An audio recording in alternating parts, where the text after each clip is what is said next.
Folks, hello and welcome to Tavern Chat. I'm your host, Eric Tenkar, your bartender in the OSR, your main proprietor at the Tenkar's Tavern blog. By the way, there is a link at the bottom of the screen that will lead to an affiliate link and drive through for the Leopard Empresses. It is a Monsters, essentially Tunnels and Trolls, powered swords and sorcery RPG. I really like it. I'm going to be doing more in-depth reading, get a full review on it. But if you want to take a peek, there it is. So, why do I have the AD&D, the Advanced Dungeons and Dragons logo in front? Because we've been playing in Joe the Lawyer's AD&D 2E campaign, and yes, Joe has I don't know, 24 pages of house rules, and I'm not kidding. I might have left out some since he keeps on revising them. But Magic the Resistance came up in last night's game. And after it came up, Joe's like, Eric, you might really want to do a video on this. And you know what? He's right. Because how I remembered Magic Resistance in 1E, and apparently I thought it didn't change in 2E, but I was still wrong in how I remembered Magic Resistance. So how Magic Resistance is in 1E is it's based off an 11th level wizard as the base number. So if you have 10% magic resistance and the spellcaster is level 1, you effectively have 60% magic resistance. If the spellcaster is 11th level, the spell resistance is 10%. And if your caster level is 12, the spell resistance would be 5%, and at 13, it's canceled out. I had remembered it as a difference in the levels between the target and the caster. So if the target had 50% magic resistance and was level 7, and the caster was level 2, there were 5 levels difference.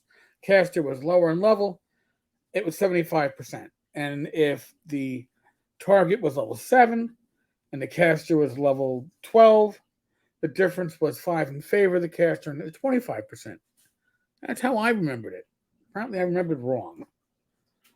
Now, in 2E, it's different. It's flat. So if there is a, 25% magic resistance, whether it's a first level caster or a 30th level caster, the numbers don't change. Okay. And apparently standard magic resistance just means you get your saving throw. All this is, I didn't even realize that standard magic resistance was your saving throw. I just assumed spell said you get a save, you get a save. If you don't, you don't. All right. Well, why is that important? Because Joe had us fight something that had magic resistance last night. The creature had it was a demon. I forget which one, and it had magic resistance. Well, we were mostly first and second level characters, so even if its magic resistance was truly minimal, it effectively was adding 50% to whatever the number was, which is huge and powerful.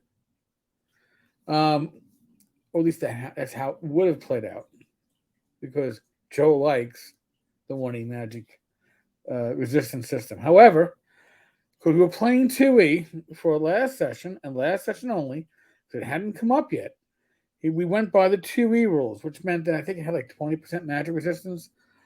One spell was cast at it, the spell got past the magic resistance. If that had happened in next session, we would be using the 1E rules for magic resistance, and it would have had, I don't know, a 70% magic resistance against us.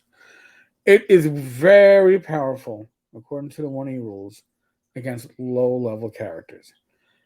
I personally like how I remember it, as a difference between the power levels of the target and the caster. But be that as it may, that is neither the way it was, nor is it the way it currently is in Joe the Lawyer's campaign. So I appreciate Joe for making me think about this because I think magic resistance was one of the least understood aspects of old D&D. And a lot of it was assumptions that were being made as to it. But I think the other thing that hasn't come up yet in game will, because my character is a gnome priest who has access to illusionist spells or spells from the illusionist sphere uh, school. There we go. I guess with priests, it's spheres. With magic users types, it is schools. I haven't cast Phantasmal Force yet. When I do, now we're going to have to deal with illusions. And illusions were always, I don't know, misunderstood or kind of hard to uh, abdicate properly because they aren't real, but you're meant to believe them. And what kind of saving throw? And you only get a saving throw if there's really a reason to disbelieve. If there's a reason to disbelieve, then there's a good chance you are going to save. Six of one and a half dozen of the other. I'm sure when I throw that to Joe in a couple of sessions, when I finally get reason to cast it, we will have a big discussion and a big ruling. And again, the house rules will continue to grow.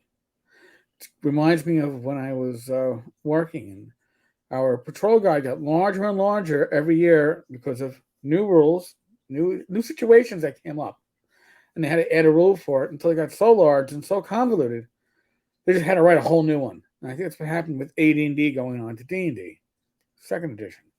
First edition needed an addition to clean it up. Post Gary. There's a whole episode I could do on that, but that won't be this one. So, folks, on that note, next live stream is this Wednesday, 8 p.m. I believe Levi Combs is our special guest. Should be a good show. Please join us. It's also the last Talking Crypt before North Texas. In a week and a half, we will be at North Texas. I say we, myself, Rach, large number of members from my gaming group, a large number of my friends in the gaming community. It's going to be an excellent con. I hope you're there. If you are there, please come up, say hello. It'll be good to see you. Folks, as always, be safe, be well. God bless. Roll those dice. Roll them well. Like I said, live stream Wednesday, 8 p.m. I'll catch you then. Be good. Laters.